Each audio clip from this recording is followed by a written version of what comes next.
우리는 생활하는 동안에 어떤 경우에 소리의 크기에 대해서 말을 하는 경우가 있습니다. 다시 말하면 소리가 크다 또는 소리가 작다, 소리의 크기가 적당하다 이런 형태로 소리의 크기에 대해서 어떤 형용사를 이용해서 소리의 세기, 즉 소리의 크기를 표현하는 경우가 있습니다. 이처럼 소리의 크기를 정성적으로 어떤 명사나 형용사를 통해서 표현하기보다는 숫자를 통해, 즉 다시 말해서 정량적으로 정확하게 숫자를 통해서 표현할 필요가 있습니다. 다시 말하면 소리의 크기가 어느 정도에 해당이 되는지 어떤 숫자를 이용해서 정확하게 표현할 필요가 있다고 하는 것이죠. 따라서 이번 시간에는 소리의 크기에 대하여 음압 레벨이라고 하는 어떤 물리량을 통해 소리의 크기를 정량적으로, 즉 숫자를 통해 표시하는 방법에 대해서 한번 설명하도록 하겠습니다.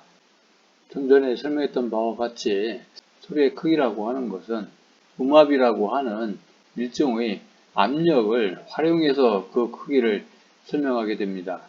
다시 말해서 음압이라고 하는 것은 소리의 발생에 의한 공기 밀도의, 여기서 얘기하는 공기 밀도라 함은 일종의 공기의 압력을 의미합니다. 따라서 공기 압력의 변동량을 가리켜서 음압이라고 얘기를 합니다. 예를 들면 그림을 보시는 바와 같이 위에 있는 그림은 소리가 없는 경우입니다.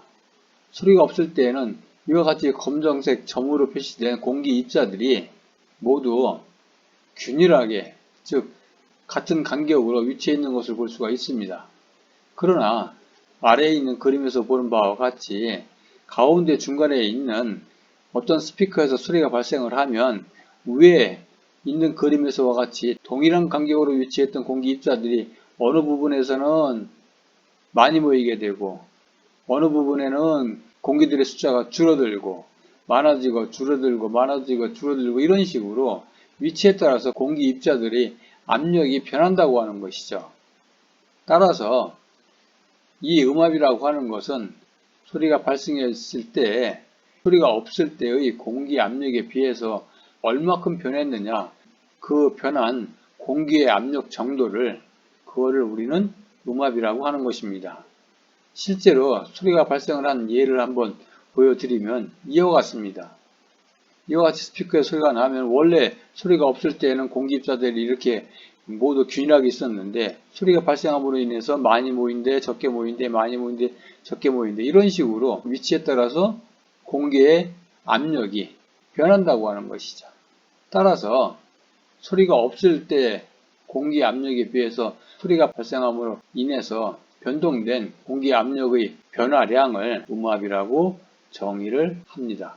지금부터는 어느 한 지점에서의 파동과 정연파, 다시 얘기해서 사인파로 불리는 정연파 사이의 관계에 대해서 알아보도록 하겠습니다. 다시 말해서 파란 붉은 점선으로 표시된 이 지점에서의 소리로 인한 파동, 즉 소리로 인한 공기 압력의 변화죠. 공기 압력의 변화와 정연파 사이의 관계에 대해서 한번 살펴보자, 이러한 의미입니다. 지금 현재는 이와 같이 모든 공기 입자들이 동일한 간격으로, 즉 균일한 간격으로 위치해 있는 것을 볼 수가 있습니다. 이와 같이 모든 공기 입자들이 동일한 간격으로 위치해 있다고 하는 것은 소리가 존재하지 않는다는 그런 의미를 나타내는 것입니다. 그러나 이와 같이 스피커에서 소리가 발생을 하기 시작을 하면 점차 공기 입자들이 많이 모이는 압축부와 공기 입자들이 적게 모이는 소밀부가 형성이 됩니다. 즉 이러한 파동이 좀 전에 보여줬던 스피커에서 계속 소리를 발생시키면 점차 이러한 파동이 오른쪽으로 소리가 없는 그 위치로 전파돼서 이동해 가는 것이죠. 따라서 이것은 실제 공기 입자들이 어느 한 공간에서 벌어지는 현상들을 의미하고 좀 전에 보여드렸던 파란색 굵은 점선의 이 위치에서 보게 되면 이 파동이 지속적으로 이 위치를 지나가기 때문에 어떤 시간에는 공기의 압력이 굉장히 높게 표현이 되고, 또 이와 같이 섬밀부가 이 지점에 도착을 했을 때에는 공기의 압력이 굉장히 낮아지는 그러한 현상이 계속 일정한 시간 간격으로 반복이 됩니다. 따라서 이와 같이 변하는 공기의 밀도를 아래 붉은색으로 그려져 있는 이러한 정연파로 나타낼 수가 있다라고 하는 것이죠. 예를 들어서 이 직선은 이와 같이 공기의 밀도가 균일하다고 하는 것을 의미하는 것이죠. 즉 다시 얘기해서 일종의 평균값을 의미하는 것이고, 대신에 이 음원으로부터 소리를 발생시킴으로 인해서 공기의 압력이 특정한 지점, 즉 이 지점에서 계속해서 높아졌다 낮아졌다 높아졌다 낮아졌다를 반복한다는 거죠. 한번 보시면 이 Y축에 평균 공기 압력에 비해서 높으면은 푸른색으로, 이 평균 공기 압력에 비해서 낮으면은 붉은색으로 이렇게 표현을 한 것입니다. 한번 보시게 되면 이와 같이 파란색, 빨간색이 오르락내리락 하는 것을 보실 수가 있었습니다. 자, 이처럼 파동의 압축부는 정연파의 최대점을, 그리고 소밀부는 최소점을, 이와 같이 파동에 있어서의 공기 압력의 최대와 최소 사이를 정연파를 이용해서 정확하게 표현할 수 있기 때문에 소리의 파동을 정연파로 표현하는 것입니다. 다음은 음압의 특성에 대해서 설명을 하도록 하겠습니다. 앞에서도 설명했던 바와 같이 소리로 인한 공기의 압력 변화라고 표현했습니다. 그 단위는 음압이라고 하는 것은 일종의 압력에 해당이 되기 때문에 그 단위로서는 파스칼 또는 바를 사용하게 됩니다. 그리고 세 번째로 사람이 들을 수 있는, 즉 사람이 듣는다기보다는 느낀다고 하는 것이 더 정확할 수 있겠죠. 왜냐하면 음압이기 때문에 사람이 청각적으로 느낄 수 있는 소리의 압력, 즉 다시 얘기해서 음압이라고 하는 것은 최소 2 곱하기 10의 마이너스 5승에서부터 시작해서 10파스칼 정도 이 범위를 우리 사람들이 지각할 수가 있습니다. 다시 얘기하면 여기서 2 곱하기 마이너스 5승이라고 하는 것은 일종의 청력역치에 대응하는 공기의 압력에 해당이 되고, 10파스칼이라고 하는 것은 이거는 매우 큰 소리에 해당되는 그러한 공기의 압력이라고 할 수 있습니다. 우리는 보통 소리의 크기를 얘기를 할 때 음압이 80dB이다, 65dB이다, 30dB이다 뭐 이런 식으로 음압이 몇 데시벨이라고 표현을 합니다. 근데 사실 그것은 정확한 표현이 아닙니다. 이것을 정확하게 표현을 하자면 잘못된 표현이라고 할 수 있죠. 즉 음압이라고 하는 것은 데시벨이라고 하는 단위를 쓰는 것이 아니고 아까도 얘기했던 것처럼 파스칼이나 바로 표현을 하게 됩니다. 그런데 우리가 왜 소리의 크기를 음압으로 표현하지 않느냐 하면은 좀 전에도 얘기했던 것처럼 데시벨 단위를 사용한다고 했습니다. 데시벨은 다시 얘기해서 음압의 단위가 아니라고 하는 것이죠. 그럼 왜 음압을 우리가 소리의 크기를 나타낼 때 사용하지 않느냐 하면은 바로 가청 음압의 범위가 매우 넓다라고 하는 것이죠. 좀 전에 표현했던 것처럼 청력역치 정도에 해당되는 이 가장 작은 공기 압력에서부터 매우 큰 소리에 해당되는 10파스칼 정도까지는 대략 이 범위가 100만 정도에 해당이 됩니다. 하다 보니까 우리가 소리의 크기를 얘기를 할 때 그 100만이라고 하는 범위 안에서 소리의 크기가 얼마다 라고 표현을 해야 되거든요. 그 범위가 너무 넓어가지고 불편스럽다는 얘기입니다. 즉 여기서 불편하다는 얘기는 숫자가 복잡해서 불편하다 이런 의미가 될 수도 있습니다. 다시 얘기해서 0.0178 파스칼 또는 0.00567 파스칼 뭐 이런 식으로 표현을 해야 되니까 이게 숫자가 복잡하고 그 범위가 넓다 보니까 불편해질 수 있다 이런 얘기죠. 그러나 사실 우리는 그 불편함을 우리가 수용할 수도 있습니다. 이러한 불편함을 수용하지 않는 이유는 사실상 세 번째 이유라고 할 수 있습니다. 이 음압의 크기하고 사람이 지각하는 소리의 크기가 서로 비례하지 않는다고 하는 것이죠. 무슨 말이냐 하면 만약에 예를 들어서 음압이 0.1파스칼이었었다. 그 다음에 이 소리를 더 크게 만들어서 1파스칼로 만들었다 라고 얘기를 한다면 사실 음압의 단위에서 보면 10배로 늘어난 거죠. 그런데 불구하고 우리 청각기관에서 느끼는 소리의 크기는 10배가 아니라고 하는 것입니다. 이처럼 어떤 음압이 증가 또는 감소를 했을 때 그 감소하는 비율에 따라서 우리 사람들이 대뇌에서 느끼는 소리의 크기라고 하는 것은 거기에 비례하지 않기 때문입니다. 그래서 우리는 소리의 크기를 이야기할 때 음압을 사용하지 않는다는 얘기입니다. 그러면 소리의 크기를 어떻게 표현하느냐 하는 것은 다음 PPT에서 설명을 드리도록 하겠습니다. 지금부터는 소리의 크기를 나타내는 음압 레벨에 대해서 설명을 하도록 하겠습니다. 앞에서도 설명했던 바와 같이 소리의 크기는 압력의 단위인 음압을 사용하지 않고 소위 데시벨이라고 하는 단위를 사용하는 음압 레벨을 통해서 표현하게 됩니다. 자, 여기서 음압 레벨이라고 하는 것은 소리의 크기를 음압을 이용하여 사람의 청각 특성에 맞춰 놓은 그러한 양입니다. 즉 다시 얘기해서 소리의 크기에 따라서 음압이 변하게 되는데 이 변하는 음압을 사람의 청각 특성에 맞춰 놓은 그러한 양이다 이렇게 생각하시면 됩니다. 자, 그러면 우리가 좀 전에 표현했던 것처럼 음압을 사람 청각 특성에 어떻게 맞추었느냐 하는 질문이 있을 수 있죠. 이것에 대한 대답은 바로 웨버-페이노의 법칙입니다. 다시 얘기해서 사람한테 주어지는 어떤 자극의 강도에 따라서 사람이 느끼는 그 감각이 어떻게 변하는지를 나타내는 그러한 법칙으로서 본 그래프에서 보여지는 것처럼 자극과 감각 사이에는 이와 같이 로그 함수 그래프, 즉 S는 K 로그 I라고 하는 로그 함수적인 이러한 관계를 갖는다라고 하는 것이 바로 웨버-페이노의 법칙입니다. 다시 이 웨버-페이노의 법칙에 대해서 조금 더 설명을 드리자면 자극이 예를 들어서 2배가 된다고 해서 사람이 느끼는 감각이 2배가 된다고 하는 것이 아니라는 의미입니다. 즉 자극이 0에서부터 증가할수록 그 자극에 대해서 사람이 느끼는 감각은 자극에 정비례하지 않고 자극의 로그 함수적으로 비례한다 이런 의미인데 자극이 약한 경우에는 대체로 비례하는 특성을 갖지만 자극이 어느 정도 이상이 되면 자극이 늘어나는 것만큼 감각이 증가하지 않는다라고 하는 것이 바로 웨버-페이노의 법칙입니다. 사람이 가지고 있는 청각 특성 역시도 이 웨버-페이노의 법칙에 따르기 때문에 음압을 이 법칙에 적용을 하게 되는 것이죠.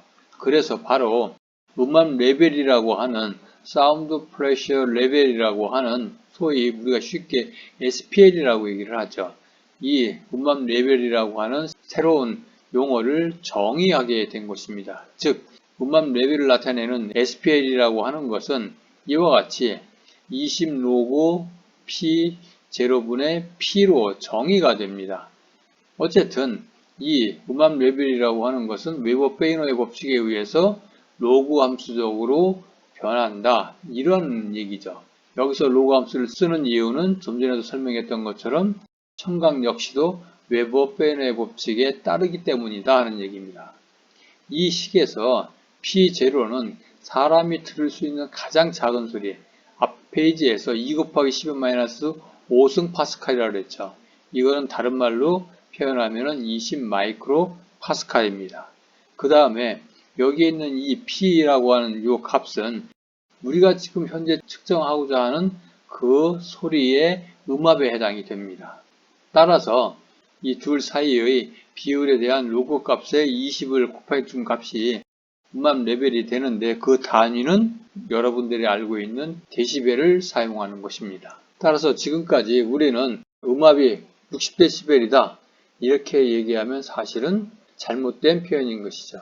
정확하게 말을 하자면 음압 레벨이 60데시벨이다 이렇게 표현해야 하는 것이 정확한 것입니다. 지금부터는 우리가 일상생활에서 쉽게 접할 수 있는 소음의 종류에 따른 크기, 다시 얘기해서 평균적인 음압 레벨에 대하여 알아보도록 하겠습니다. 그림에서 보시는 바와 같이 0dB에서부터 시작하여 우리가 느낄 수 있는 가장 큰 소리 중에 하나인 140dB까지 10dB 간격으로 소리의 크기를 나누었습니다. 그리고 우리가 일상생활에서 쉽게 접할 수 있는 그러한 소리들의 종류를 이 그래프의 아래에 정리를 해 보았습니다. 일단 0dB의 의미는 전에도 한번 설명했던 바와 같이 사람이 들을 수 있는 가장 작은 소리, 즉 다시 얘기해서 난청이 없는 건청인이 들을 수 있는 가장 작은 소리에 해당되는 청력역치를 우리는 0dB이라고 얘기를 합니다. 그 다음에 조용한 사무실, 우리가 듣기에는 사무실에 아무런 소음 없이 조용하다고 느낀다고 하더라도 그것을 소음계를 통해서 측정을 해보면 대략 35dB 정도의 소음을 가지고 있다고 하는 것을 알 수가 있습니다. 냉장고에 있는 컴프레셔가 돌아갈 때에는 대략 40dB, 그리고 비가 오는 가운데 그 빗방울이 우산에 떨어지는 그 소리는 약 50dB, 에어컨이 가동될 때 발생하는 소음은 대략 한 60dB, 그리고 사람들과 평범하게 대화를 나눌 때의 그 말소리의 크기는 대략적으로 65dB 정도 되는 것으로 알려져 있습니다. 반면에 아침이나 저녁 러시아워 시간에 자동차들이 만들어내는 교통의 소음 정도는 85dB 정도, 그 다음 컨테이너를 싣고 다니는 트레일러가 지나갈 때의 소음은 대략 90dB 정도, 또 트랙터에서 발생하는 소음은 약 100dB이 넘어서 105dB 정도로, 그리고 순찰차나 또는 구급차가 지나갈 때 발생하는 사이렌 소리는 대략 120dB 정도로 알려져 있습니다. 가장 크다고 할 수 있는 제트 엔진 소리는 제트기가 지상으로부터 이륙을 할 때 제트 엔진 1m 지점에서 측정했을 때의 소음이 대략 한 140dB 정도로 아마 우리가 가장 크게 들을 수 있는 그러한 소리의 크기가 아닌가 생각이 됩니다. 이와 같이 여러가지 종류의 소음에 따른 음압 레벨을 살펴보았는데, 그거를 좀 더 몇 가지의 특성을 더 살펴보면 다음과 같습니다. 여기서 아까 0dB, 즉 청력역치라고 설명을 드렸는데, 통상 우리가 얘기에는 0이라고 하는 숫자의 의미는 없다고 하는 의미로 해석되는 경우들이 많이 있습니다. 따라서 0dB 그러면 소리가 없는 경우로 우리가 가정할 수가 있는데, 실질적으로 음향에서 0dB는 소리가 없다는 의미가 아니고 사람이 들을 수 있는 가장 작은 소리에 해당된다고 하는 그러한 의미입니다. 다시 얘기해서 사람이 들을 수 있는 가장 작은 소리에 해당되는 청력역치에 해당되는 것이지 소리가 없다고 하는 의미로 해석해서는 안 된다는 그러한 뜻입니다. 두 번째로, 우리가 오디오 또는 이어폰을 통해 음악을 청취할 때 가장 좋은 음압 레벨은 대략 80 내지 90dB 정도로 알려져 있습니다. 다시 말해서 이보다 소리의 크기가 더 높아지면 그때부터는 청력이 손상을 받을 수 있는 가능성이 그만큼 높아진다고 생각하면 될 것 같습니다. 그리고 세 번째는 통상 우리가 불쾌 수준이라고 부르는 소리의 크기가 120dB인데, 여기에서 불쾌 수준이라 함은 사람들이 소리를 들었을 때 점점 소리가 커져서 어느 이상의 크기를 넘었으면 그때부터는 불쾌감이 들기 시작을 합니다. 즉 편안하게 그 소리를 듣는 것이 아니고 좀 짜증스럽고 불쾌감이 발생하기 시작한다는 그러한 의미죠. 물론 소리가 더욱더 커지게 되면 그때는 불쾌감을 넘어서 아마도 고통 내지는 통증으로 발전을 하게 됩니다. 이처럼 사람이 소리를 들었을 때 불쾌감이 발생하기 시작하는 소리의 크기를 우리는 120dB 정도로 규정을 하고 있습니다. 본 내용하고 조금은 거리가 있을지 모르겠지만은 이왕 소리의 크기에 대한 부분을 설명하고 있기 때문에 소음 수준에 따른 안전하게 청취할 수 있는 그 기준을 한번 알아보도록 하겠습니다. 소리의 크기가 95dB 정도일 경우에는 4시간을 연속해서 듣고 난 이후에 휴식을 취하는 것이 좋고, 그 다음에 소리의 크기가 100dB에 이를 경우에는 2시간 동안 듣고 난 다음에 휴식이 필요하며, 이것이 110dB를 넘게 되면 2시간이 아닌 30분 정도만 소리를 청취하고 난 다음에 휴식을 갖는 것을 권장하고 있습니다. 마지막으로 120dB 이상이 되면 7.5분, 즉 다시 얘기해서 약 7분 정도 그 소리를 듣고 난 이후에는 반드시 휴식을 갖도록 그렇게 권장을 하고 있습니다. 이것으로 소리의 음압 레벨에 관한 설명을 모두 마치도록 하겠습니다.